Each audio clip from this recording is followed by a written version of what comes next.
You're listening to TBR Radio Presents, the Dixie Heritage Hour, with your host, the Director of Dixie Heritage, Dr. Ed DeVries. Welcome back to another exciting edition of TBR Radio Presents, the Dixie Heritage Hour. If you're a regular listener, you remember that just a couple of weeks ago we had Ben Jones, a.k.a. Cooter, from the Dukes of Hazzard as our guest, and enjoyed thoroughly talking to him. That's exactly who I talked to. I talked to Cooter here a couple weeks ago, and we didn't get into the political end of the conversation. And for those of you who remember that broadcast or who just know who Ben Jones is, you realize that not only was he Cooter on the Dukes of Hazzard, but after that he became Congressman Ben Jones, a member of the House of Representatives who served 2 terms representing a district in Georgia. And so I said on the next interview we'd have him back, and I would talk exclusively to Congressman Ben Jones. And so that's what we're going to do today. We've got Congressman Ben Jones on the telephone line. Congressman Jones, welcome to TBR Radio Presents the Dixie Heritage Hour. Thank you for having me on. In our last interview, we talked almost exclusively about personal things and your role as Cooter on the Dukes of Hazzard and your acting career and your music career. And so now what I'd like to do in this interview is talk about the politics, about the Southern heritage issues specifically, and what you're doing and what we can be doing to turn the tide in this all-out war against everything Southern, against our culture, against our heritage, against our ancestors, against our history. And kind of to understand your involvement in the fight, what it is that motivates you, we kind of have to know a little bit about your history and your background. So would you tell us a little bit about your ancestors and your childhood and your growing up and how those things have compelled you to be the warrior that you have been for Confederate heritage and also for civil rights? And of course, here a little later in the interview, we'll talk about how they're really one and the same. But if we could just start out, if you could just talk a little bit about your history. Let me tell you a story I've never told before because I've just learned this in the last months in doing research. There was a man named, a slave named Gabriel Jacobs in Northampton County, Virginia, over on the eastern shore. And he belonged to John Custis, who was later sort of the grandfather of the Custises who, Mary Custis married Lee, Robert E. Lee. And one of the Custises was Martha Washington's first wife. He died, and then she married George. So all these things are tied in historically. Custis freed the slave named Gabriel Jacobs in 1690. He was in his 40s, I think. And that man's son, Primus Jacobs, went to, they never know who, what these people look like even. There are no photographs or anything. But he went to North Carolina, Primus did, and they had what were called triracial isolates. And these were people of mixed blood who would go back out where they lived in the country, and there were a lot of Native Americans there who were sort of the remnants of those great tribes that had been there before the white people showed up. And some even say they were descendants of the lost colony, from Croatan. But these were, a lot of Indians, and they lived back up in the swamps. They didn't get the best land, but there was intermarriage, and they called them triracial isolates. That's a sociological name for that stuff. So out of that, for a couple of generations, they just listed those folks as non-white. They weren't sure what color they were. But Gabriel Jacobs' great-great-grandson, Noah Jacobs, his daughter Annie Jean married Harley Jenrette, who was fought in the Civil War. She was born about 18 in the 1830s.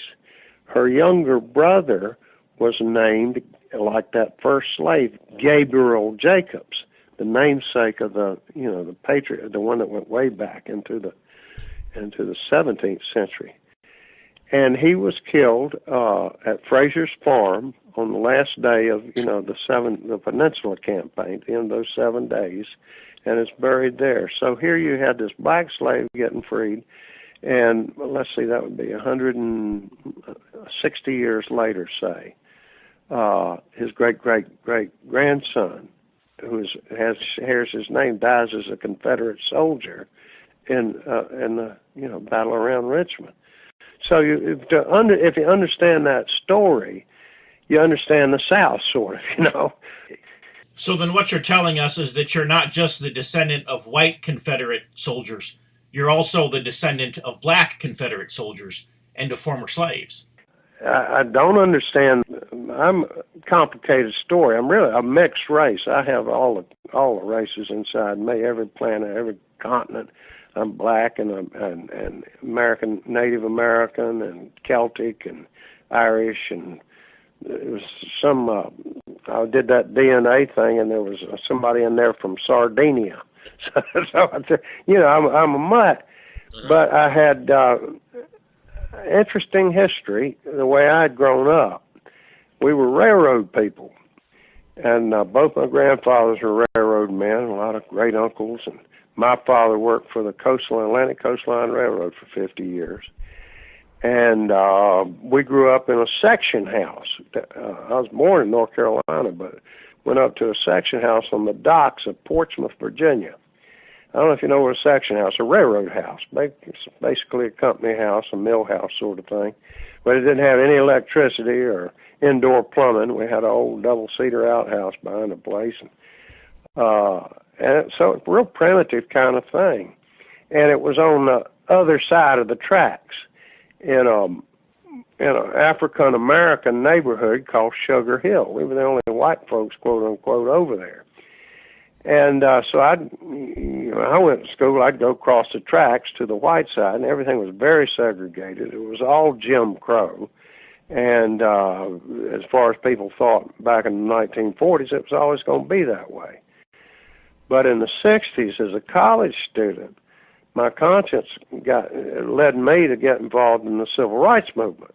And I saw the South change over 10 years from Jim Crow and strict segregation and what people said was white supremacy, although that was a canard, a joke, no human being is supreme to any other. And so I fought for equal rights, and I saw that happen. And when I moved to Atlanta, I saw that in action. It was a very, racially progressive city, and I got to know all those people who had led the civil rights movement and worked with them and befriended them and knew them. So I'd come a long way, from where I grew up, down in Sugar Hill to, television and all that stuff. So I just had an interesting life that way. I wrote a book about it about 10 years ago called Redneck Boy in the Promised Land. And it tells all those stories and the good and the bad, the self-destructive behavior and finding God. But the other part, the historical stuff and the politics, and then the show business experiences that I've had. So if I understand what I'm hearing correctly, your political career actually started not in the 90s, but even back before your acting career, back when you were in college, and you were a civil rights activist. Well, no, I didn't start out that way. I was a kind of a feckless college student and alcoholic on top of that, but I had talent. I was a good writer, and I was learning to be an actor, and I was at a great school. I just kind of lucked in there, but I wrote them a letter, and they let me in. University of North Carolina, Chapel Hill. But this is during the civil rights movement. And I just felt like, well, we can't go on with Jim Crow anymore. This guy I know and like, we're walking down the street, him and I can't go in there and eat a cheeseburger together. Right. So I was young and politically active, and I said, this has to change. So I got swept up in that, that movement and believed in it and still do. But it applies to everybody. It applies to the descendants of, equal rights means equal rights. It applies to white people and yellow people and red people, to everybody. You just, treat everybody, particularly when it comes to the law, in the same way.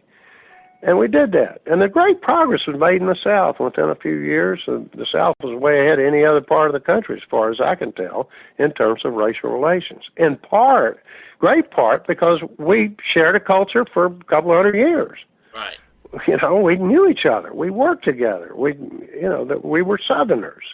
And that was a strong bond. And Dr. King was a Southerner, and he thought that way. So then what you're saying is that you knew Dr. King and that he had no issue with the Confederate battle flag or with the icons of our Southern heritage. I went down last year to Morehouse College, which is a black men's school, one of the best in the world, in Atlanta, Georgia. And that's where Dr. King went to school, and his father and his grandfather. And I was asked to speak at a forum there that Andrew Young, who was Dr. King's right-hand man, put on about the Confederate flag. And I was on and the kids were great to me. They listened to everything I had to say, and I got a great response. And there are other people that disagreed with me, and they're all going on about this and that, what we hear every day in the news. And Andy, who knew Dr. King as well as anybody, at the end of it, he says, when the Civil Rights Movement came out of the South, because he agrees with me, that's why he asked me there. He says, when the Civil Rights Movement came out of the South, there was never any mention of Confederate flags or the Civil War or anything. We were trying to build bridges. When Dr. King said, I have a dream someday the sons of former slaves and the sons of former slave owners will dine together at the table of brotherhood. He didn't say anything about tearing down flags or monuments or anything or being offended by that. It wasn't an issue. And that's what Andy said. It was not an issue. Why is it now an issue? It's entirely political. So why is it that you think then that those on the left would want to tear down? Because that's what you're saying they're doing, that they're basically tearing down everything that Dr. King built. What do they gain from that? You think they would want They don't gain anything from it, but they think they gain it. It's sort of like, schoolyard stuff. Bullies, we beat y'all, 8 people show up and they, take it on some, they find problems where they don't exist, and they don't gain a thing by it as far as I can see. They might feel good for a day, but, they haven't changed anything. They haven't changed anybody's mind. They haven't changed anybody's heart. They haven't changed American history. And it's a slippery slope, too, as everybody is starting to realize. Well, first it was, this flag here at this state capitol. Now it's George Washington is removed from the church that he built and was a deacon in Alexandria, Virginia. It's all over the country. What they're researching. Is that street named after a Confederate soldier? It has to go because it oppresses me. It makes me feel bad. And that's just BS. It's nonsense. And if you're that much of what they call them now, snowflakes, that you see a statue and it just represents history. I mean, that what we glorify, when we're glorifying, is the respect that we have for those people and what they did in their leadership because they were of their time. Yeah, you can look back 150 years later and said, yeah, but they owned human beings. Well, we live in the United States of America, and the founders of this country, George Washington, bought and sold human beings. Thomas Jefferson bought and sold human beings. 4 of the first 5 presidents of the United States were Virginia plantation owners, Madison, Monroe, and it goes on. We've had 15 presidents of the United States, and Grant, who had slaves during the Civil War, that his wife. These people want to simplify everything. You're bad, I'm good. You're wrong, I'm right. And when you start doing that, and doing it wholesale, just pouring billions of dollars into this, it is for political advantage, and it's counteractive to the extreme. So yeah, they think they're doing something. What happened in New Orleans was just heartbreaking. And here they're just doing this stuff in the middle of the night like they did in Memphis. Swung some kind of backdoor deal. And we're going to talk more about this in a minute, but first, a word from our sponsor, The Barnes Review. If you love listening to the Dixie Heritage Hour, then I know that you'll love reading The Barnes Review.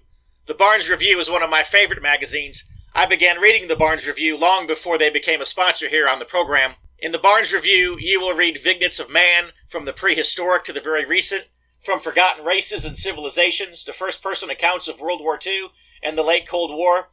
There's just not a more interesting magazine published today, nor a more significant and important subject than real history. So if you'll visit www.barnesreview.org, that's www.barnesreview.org, you can find out how you too can become a subscriber to the Barnes Review. You can subscribe to receive the Barnes Review by mail, or you can subscribe to receive the Barnes Review electronically in PDF editions.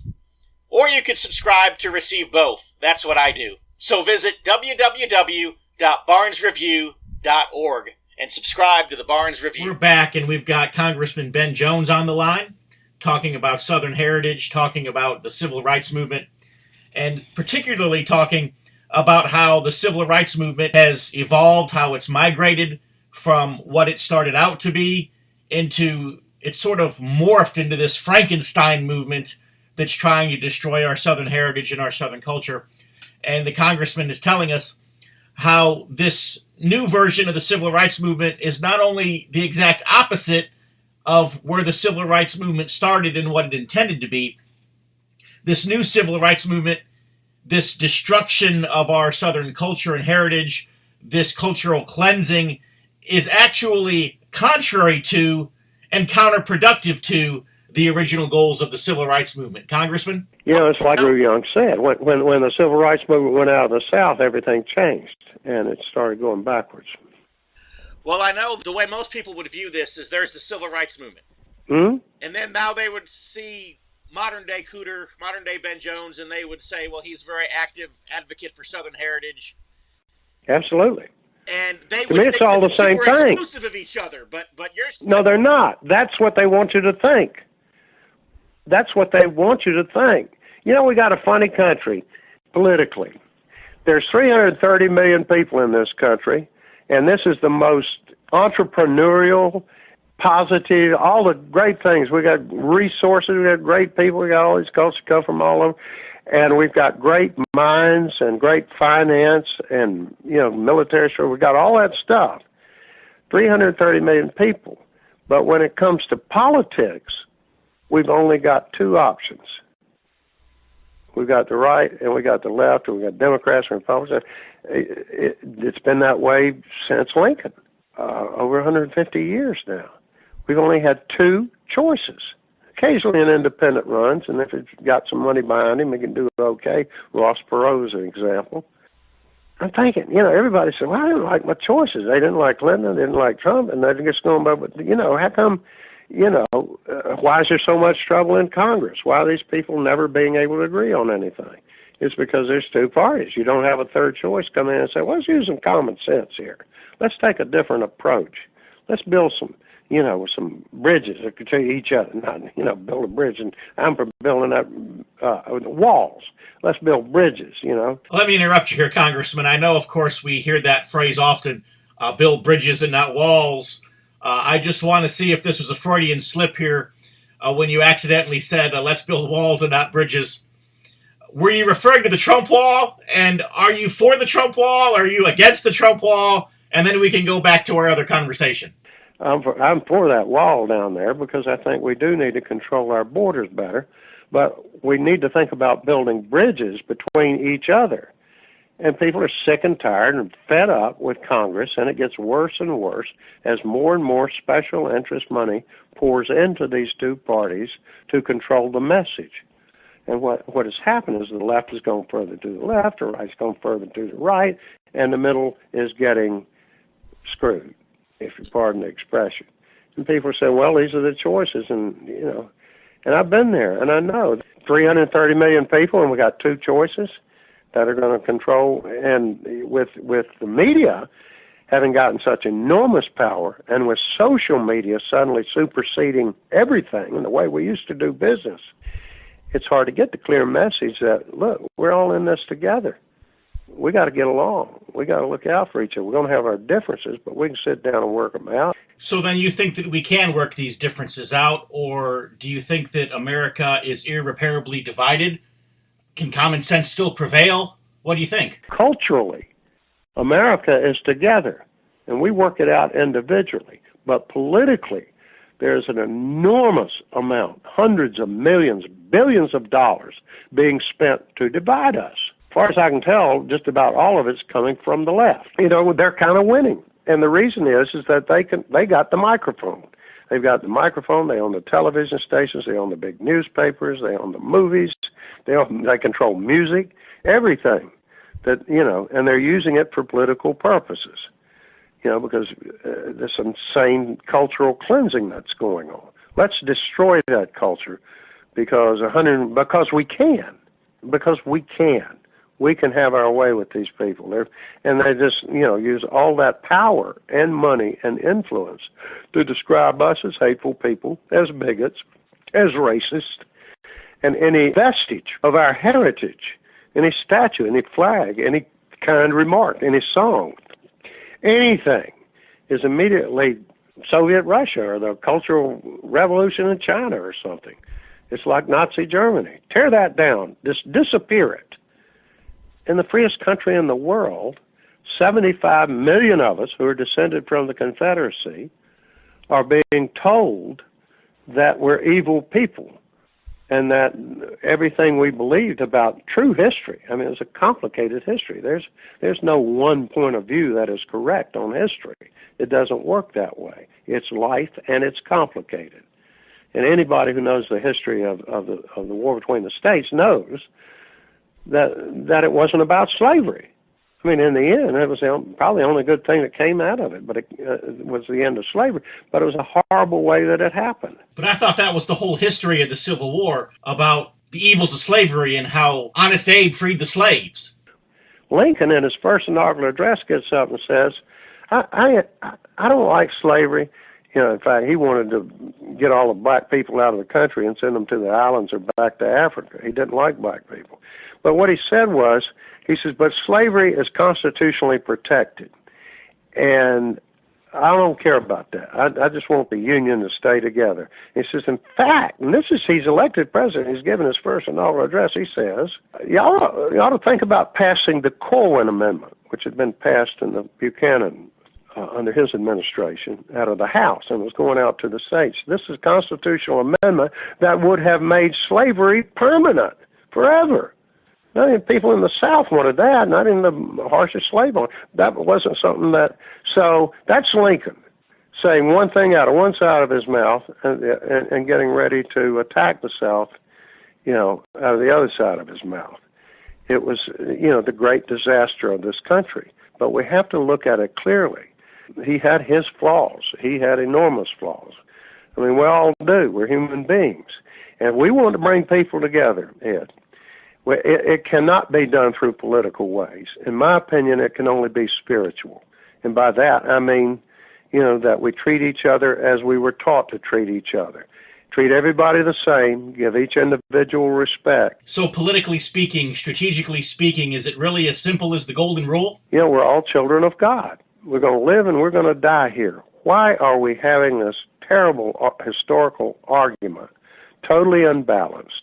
It's a political fight, and it's being driven by people who really don't have the best interest of our nation and of brotherhood and of racial reconciliation in their hearts. They want to divide people, and they're doing a pretty good job of it. That's my sermon for the day, brother. I find it funny that you would refer to that as a sermon. What is an acronym for Bible? Basic instructions before leaving Earth? You know, the truth is that there's not a lot of depth to this. It's just simple stuff. God gave it to us so that we could live here.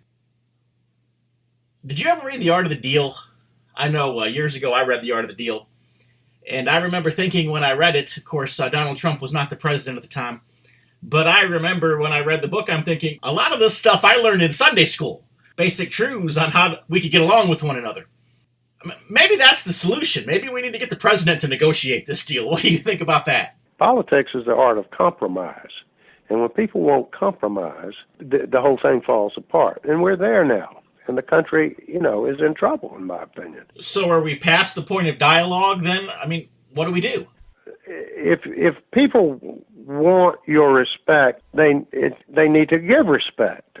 These are old, ancient Judeo-Christian principles. They're also in every other religion in the world. You get back what you give out. They call that karma. If you're nice to people, they're nice to you. If you treat them, you're a bigot, you're this, you're that, I'm going to tear down this, you got to hide that painting of your grandfather. As if a symbol could only mean one thing, too. That's how narrow-minded it is. Symbols mean, the symbol of the Confederate battle flag is a Christian cross, St. Andrew's cross.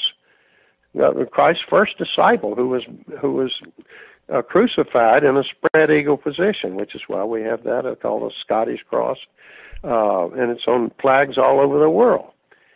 So we honor that too. It's insane what's going on. And even though every poll, just about every poll, except the ones that run by CNN and people like that, show, even one of them they ran, that even a majority of black people oppose this cultural cleansing. And they understand that it is counterproductive and that it's divisive. I mean, everybody understands this, yet it continues on. It's media-driven. It has nothing to do with the culture. It has everything to do with politics. I want us to dig deep there, Ben, but before we do, let's break for just a moment, have a word from another one of our sponsors, the American Free Press. If you're like me, and I'll bet you are because you're listening to the Dixie Heritage Hour, you like to be on the cutting edge of honest news and accurate information. You like to hear about the latest financial trends and to know what's happening around the world and right here in the United States, the things that can directly impact you, your life, and the life of your family. And if you're like me, you do not rely on the mainstream media to obtain this information because, frankly, you know that you just can't trust them. Fortunately, there is an alternative news outlet with a long-established track record for honesty and integrity, and that is the American Free Press. AFP is the preeminent alternative, independent news source for honest, hard-working, truth-loving Americans. AFP is the antithesis of the controlled, lamestream media. AFP is employee-owned and has been so since its founding. Because of that, AFP never has and never will allow advertisers or special interests or big money to dictate what appears in the pages of the American Free Press newspaper. 26 times a year, the American Free Press newspaper can be delivered to your door, packed with the kind of uncensored news that I know you're going to appreciate. AFP covers the stories and tells the truth that the lamestream media is frankly scared to touch. And AFP offers real, on-the-scene reporting and commentary, the likes of which you will never see in the Washington Post, the New York Times, ABC, NBC, CBS, CNN, or just about any other lamestream news source that you can think of. That's right, there's only one national populist news weekly staffed by an unsurpassed team of veteran investigative journalists who will dare to rip the veil off of many of the major news stories that are being censored and suppressed by the big money controlled media monopoly. And that's the American Free Press. AFP publishes exciting, in-depth, uncensored news and information that's grassroots and patriotic, information that Americans need to know in order to combat the growing police state. AFP stands firmly against the New World Order and against those who are working to establish a global plantation under the rule of a powerful few. In short, AFP is your voice. If you have any doubt why they want to silence AFP, you must be relying on the lamestream media for your news, and folks, that's a big mistake. If you're ever dissatisfied with your subscription to the American Free Press, their guarantee is that you just drop them an email and they will gladly refund the unused portion of your subscription. So what are you waiting for? Visit www.americanfreepress.net. Once again, www.americanfreepress.net. And find out about the American Free Press. Do it today. And we're back again with Congressman Ben Jones. Right before the break, we were talking about how the left has weaponized the media to use it against us to destroy our culture. And by the media, I'm not just talking about the news media, the newspapers, the news broadcasts, but all aspects of media, our music, our movies, our television programs, pretty much all forms of entertainment. It's the sort in which has happened. When that powerful media is basically 90% of the media leans to the left, and some of them not only leans, but are just completely over. And that's what the message we get is. I can't find anything on TV where they're not attacking me, my people, my thoughts. I've always been a progressive guy, Like I said, I was in the civil rights movement. I was a Democrat, and now I go on these shows and I start, people yelling in my face and talking about what a bigot I am, and I'm going, wait a minute. 75 million Americans are descended from the Confederacy. That's 1 out of 4 of us. Right. About, something like 1 out of 4 Americans is descended from the Confederacy. We understand that was a complicated thing. We know who won and who lost, but we're going to honor our people and their courage. And that's all this is about. But for modern people using all those technologies of social media and all their power of the media that they have, the big media, they're calling the shots. And to say this is Orwellian is an understatement. Orwell said, whoever controls the past controls the future. Basically, that what has happened, what he predicted would happen, has happened. So could we counterattack using the same strategy? I mean, if, the big media companies could weaponize entertainment and use it against us and against our culture, could we use entertainment in the same manner? For example, could the Dukes of Hazzard be weaponized, kind of a counterattack weapon? It's a component, has become, because of politics, a component of the fight, that we're all in about our heritage. And so, I haven't blinked on this. I said, every time they take one of these flags down, we're going to put 2 of them up. And that's sort of what's happening. Well, I know one of the things that I understand you're doing, and I know a lot of things go back to the Dukes of Hazzard theme, but when Warner Brothers stopped producing Dukes of Hazzard merchandise, I understand it that you picked up the production yourself. No, we can't do that, but we did buy what they had left. What we do is we sort of have our own brand of Cooter stuff. We have for over, how long has it been? 20 years now, we have bought licensed products. Warner Brothers licensed all these products. Well, a lot of them are still out there, and we buy whatever we can because people know that they can then get these things. Like we bought, there was one more run of cars. They said they're going to make one more. It was announced that this will be the last production of the cars, the 1/24th scale, beautiful General Lee cars. So we got everyone that we could. Came out of China, of course, right? But we bought everyone that we could because, our venue is a Dukes of Hazzard venue. It's a museum in honor of that show and the cast and all the things around it. And we serve the fans of the show.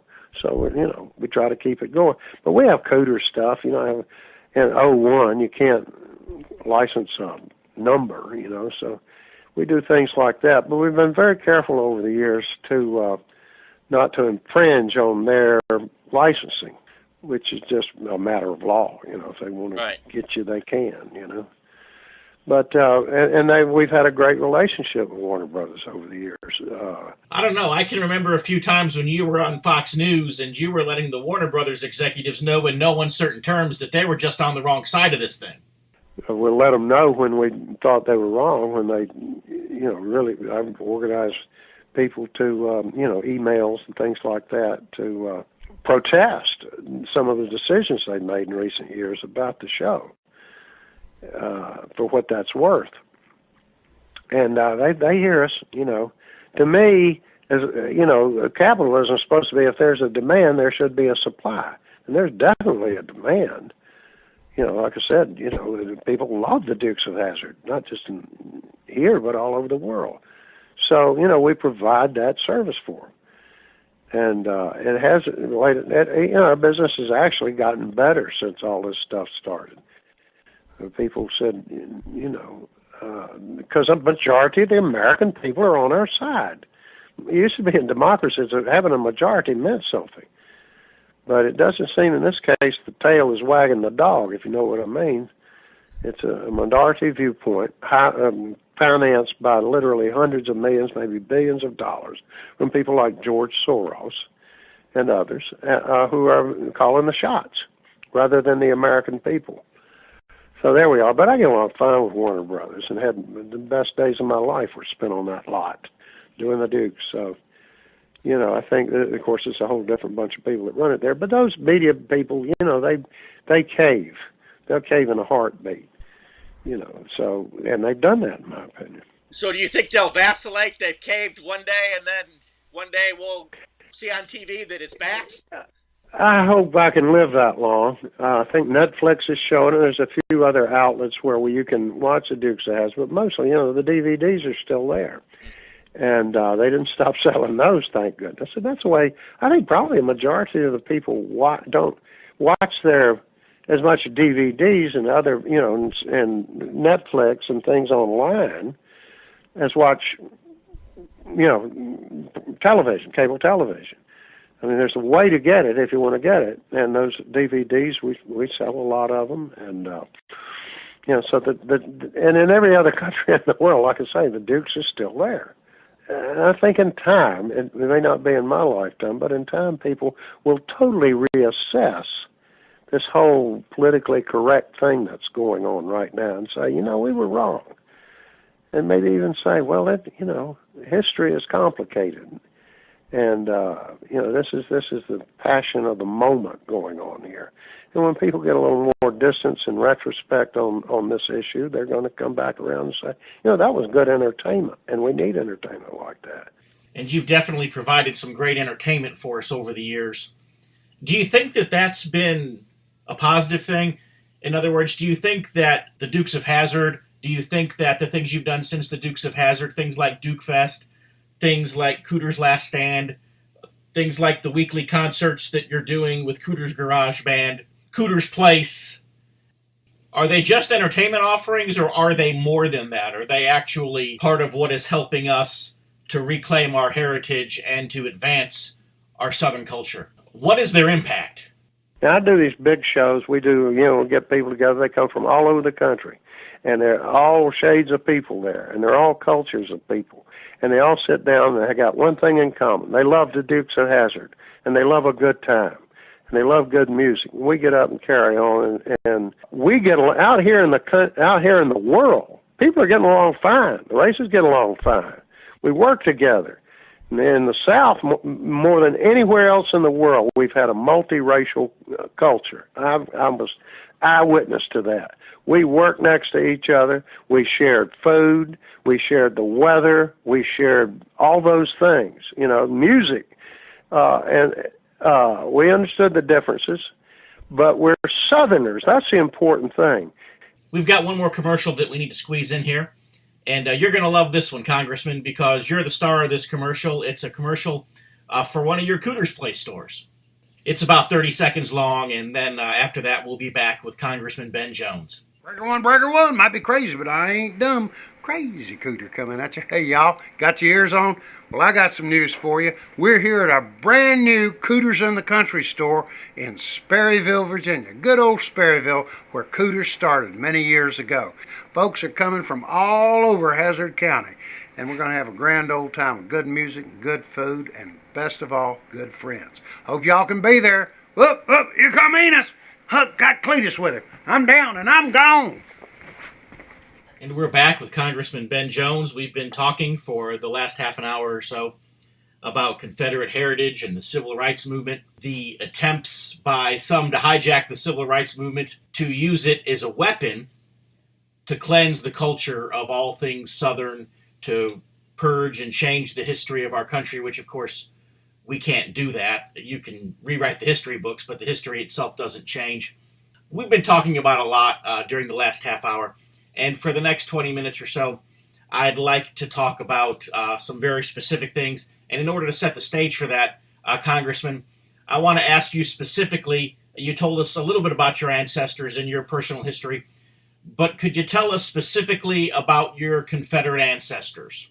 They are, after all, a great part of your motivation in your activism for Southern heritage. So tell us a little bit about your ancestors. Everybody, as far as I know, all of my ancestors of that generation fought for the South, and some of them died for the South. Go ahead and personalize them for us. Tell us just a little bit about them. Who were they? Well, there's a lot of them. Great-grandfathers and great-great-grandfathers going back. I can tell you that Harley Jenrette was with the Waccamaw Rifles down there on the North Carolina-South Carolina line. William Stevens fought. My mother was a Stevens. And that goes back to the Jenrette thing and the Jacobs thing. And I'm trying to think of the other fellow's name. But the great-grandfathers. And so, you know, if you got those people, all four of my direct great-grandfathers served. And so then you start getting into their brothers and their nephews and their cousins. And, you know, so it's basically like, and that includes the Jacobs, who were descended from slavery, you know, were African slaves. So it's a complicated thing. But to me, and that's what got me involved in the Sons of Confederate Veterans. And I served for a year or so as a heritage defense coordinator, heritage defense, and that was when all this broke. And I was able to give that a year, and it basically became sort of a full-time thing. But that's been taken care of very well now. It's a great organization, and those guys do a terrific job. Anyhow, yeah, I just say all of them fought for the South, and everybody since. That's an interesting word, since. Are you implying that Reconstruction is still ongoing? The way I figure it right now, the battle that we're in, and I don't think we can lose it because we're not going to change. We're going to be who we are. We're going to say what we think. We're going to fly our flags. We're going to honor our ancestors. And we understand the South, well, Southerners are all kinds of people. They're white people, they're red people, they're black people, they're brown people, and all shades in between. We're Southerners, and we share a culture. What is happening now, in my opinion, is entirely political. The Confederate flag, Congressman, what does it represent? And a symbol, you know, means different things to different people in different contexts. That flag, around the world, is a flag used by people revolting against, autocracies all over the world. You see that flag show. That flag has been used by my ancestors in world wars. You know, carried their flag from back home. That cross is, and there's the Dukes of Hazzard, which was a beloved show by every race and creed in the country. There's the, flag at Gettysburg. There are these flags that fly over these battlefields in historic contexts. And so it means different things to different people in different contexts. I am offended when the Ku Klux Klan shows up waving that flag, because that's an insult to the good people of my family who fought under that flag so courageously. It was the soldier's flag, and you don't even have to argue the causes of that war or who was right and who was wrong. And, it was a tragic thing. But, that flag was a soldier's flag, and that's what it represents. To me, it represents the spirit, the independent spirit of the Southern people, of the South. And that means all of us. It ain't about color, it ain't about race. It's about being Southern. It's a cultural thing. It's a positive thing. Well, I can tell that this is definitely something that's firing you up. Were you always Well, it has to. But we're all fired up. Well, we're all fired up, and that's something these people don't understand, is that when you start messing with people's families and their graves and their monuments and our memories, I'm not one of those guys that argues the South was right about everything and slavery was this and that. It was a terrible thing, and particularly if you were a slave, and segregation was bad. If you were black, these weren't good experience. We changed that. We worked. We've accepted these things. And the South has led in that, in those efforts. The most segregated cities in America are not in the South. So this is setting back the progress that we made. But, when you start messing with people's ancestors, if you start messing with their folks, with their blood, with their kin, which is what these political leftists are doing, then you're going to make people mad. And our challenge is to stay cool. You know what I'm saying? Is stay cool. We're right. Time will take care of some of this. Those people will move on to other things, and then we'll reclaim our families. I think one thing we need to do in a practical way, is not worry so much about these public monuments, because they're going to be anywhere there's a majority Democratic or majority minority, where a city, say, is 60-70% black, and there's an old statue down there, they're going to win that one politically. What we need to do is to move those statues to private property where they will be protected, and to build monuments, as so many people are doing now. The Virginia Flaggers and other groups like that are putting up flags and monuments to say we're not going anywhere. In fact, we're still here, and you can't touch this one. The law protects this one. You see what I'm saying? And so we need to just move this as an internal thing, get together, we need to clear out and get racism out of our movement. It brings us down here in Charlottesville, which is just below me. For a year, every day, Confederate heritage people were down there doing informational things, protecting, from here Southerners, making a little progress, eyeballing people. And then suddenly all these American Nazis and KKK types, these racists, show up from Indiana and Ohio and New Hampshire and places like that. So these people aren't even Southerners then? You're saying that these racists and these neo-Nazis and neo-Confederates and neo-whatevers the news media keeps throwing into our face, the ones that instigated the violence at Charlottesville, the ones that are making us look bad in front of the television cameras, you're saying that they're not even Southerners. You're saying that these are Yankees. And they don't know what we're talking about. They go down there, start a huge riot, and once again, the media gives them the opportunity to say, see, New York Times and the Washington Post and CBS and all these people say, see, that's what we told you. They're racist. They're, radical. They're Nazis. And some of those people were. A lot of them were. But that's not us. That's not the 75 million people who, honor, like I do, my family who fought and who love the South and all of its people. And that's the message we need to get out, and that's what I think we're doing. You've definitely been an effective bearer of that message, and once again, I'd like to thank you for doing it. To those who would be critical, to those who would say, we're just refighting the Civil War, we need to get over it, what would you say to them? The war between the states was the crucible of American history. Everything that went before led up to it. Everything that has come after has been affected by it. And we need to look at this in a way. I think the worst thing that happened in terms of a lot of this stuff was that Ken Burns thing. It was great in a way and created a lot of interest in the Civil War. But his view was just typical Northeastern liberal Democrat. Someone who was not of the South. They had Shelby Foote on there, who was terrific on that show, but they needed more of him. But it was sort of a tactic. It's called Stonewall Jackson, maybe the most Christian man who ever lived in this country, called him a stone cold killer. Well, he was a soldier who did his duty fearlessly, but they maligned him. And he was a great, great man. And so, of course, was General Lee. These were men of their time and their generation, just like we are, just like these people running around, opposing us. They're of their time. They're of their generation. But a lot of these people don't take the long view of American history or of world history.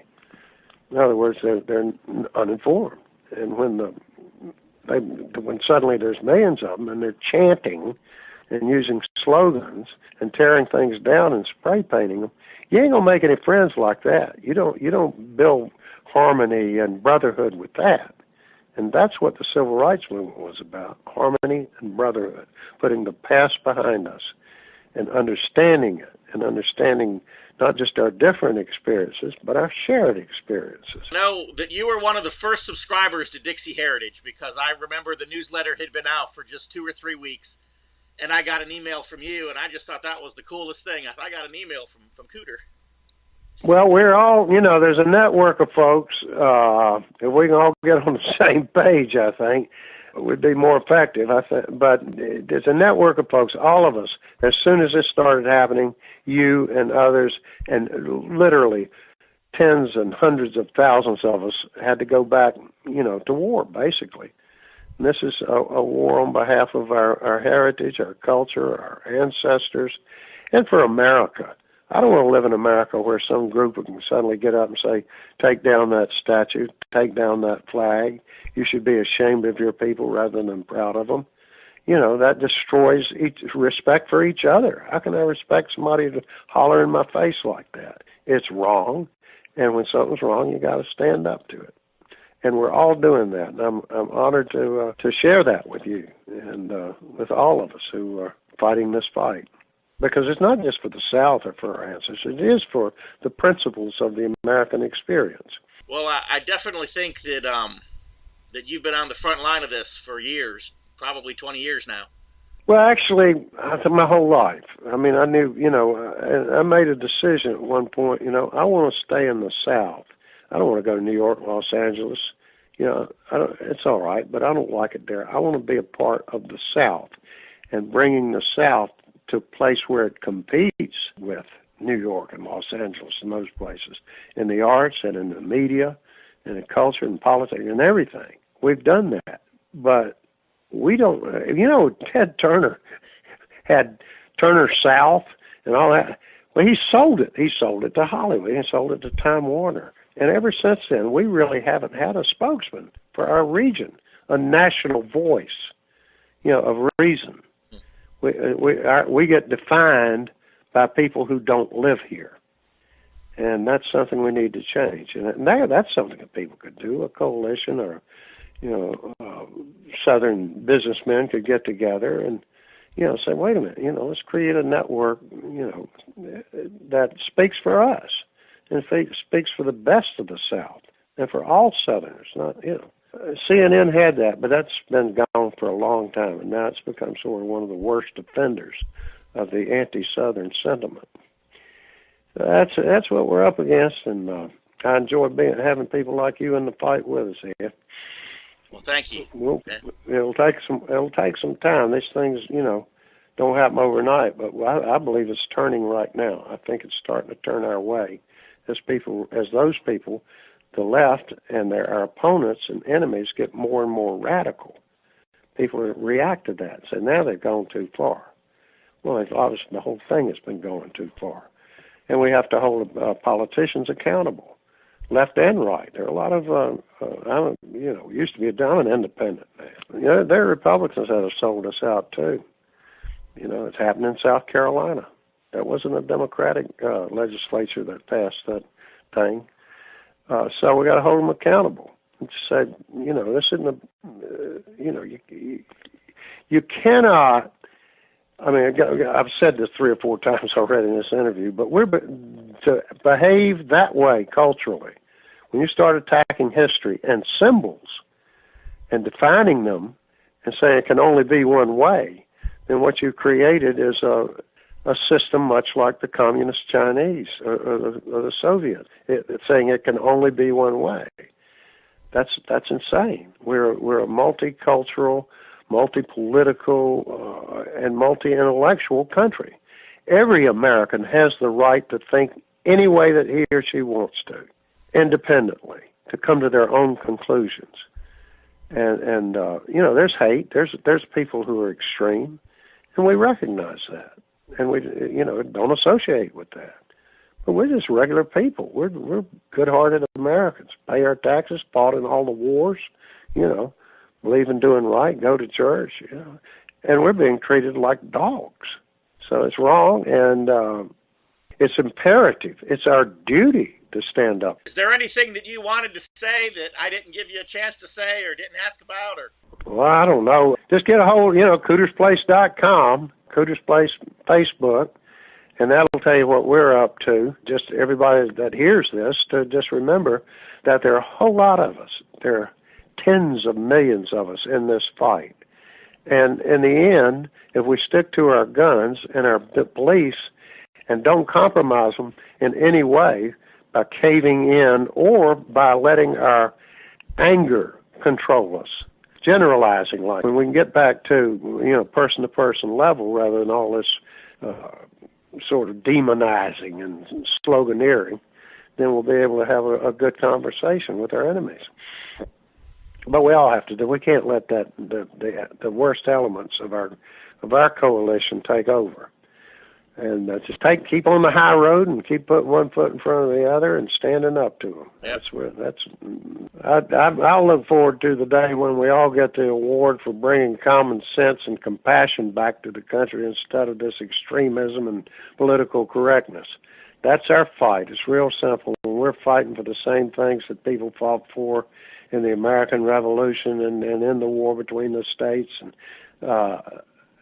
on and on. And our families, our Southern families, white, black, whoever, have given so much. Those descendants of those who fought for the South have contributed to every conflict this country's had. We have shed our blood. We've shed our blood against communism, and we shed our blood against Nazism.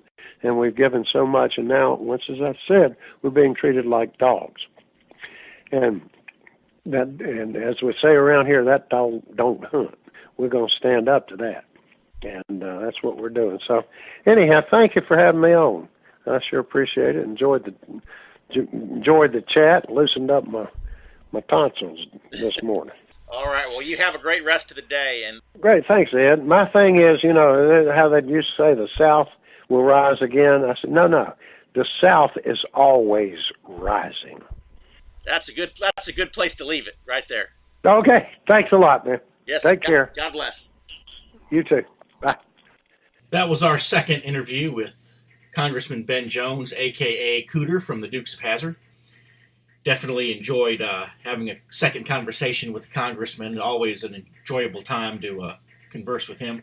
And I want to encourage you, as we come to the end of the broadcast this week, go to the internet, type in www.cootersplace.com. Check out Cooter's Place. Check out all the things that Ben Jones is out there doing right now.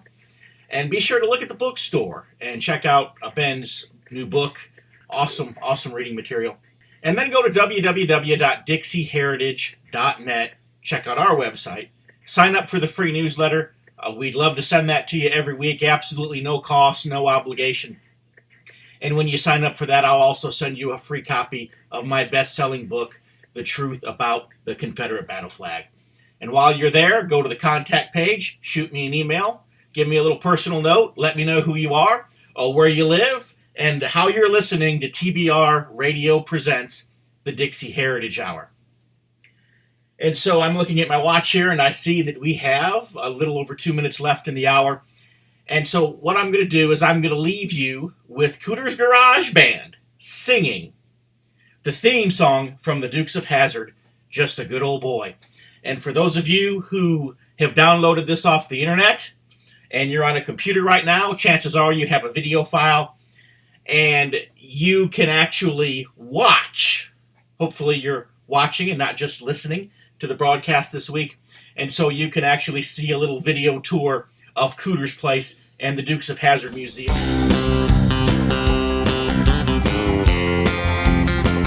Just a good old boy, never meaning no harm.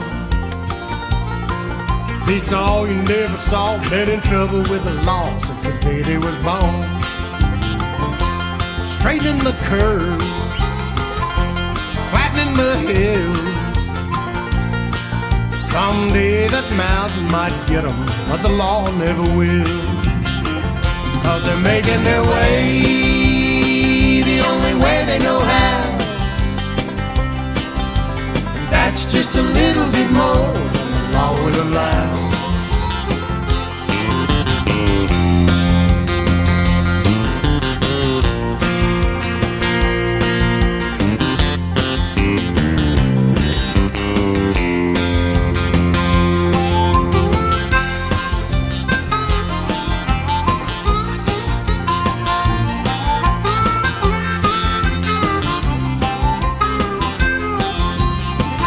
Just a good old boy, they wouldn't change if they could. They're fighting that system like a two modern day Robin Hoods. And they're making their way the only way they know how. That's just a little bit more than the law will allow.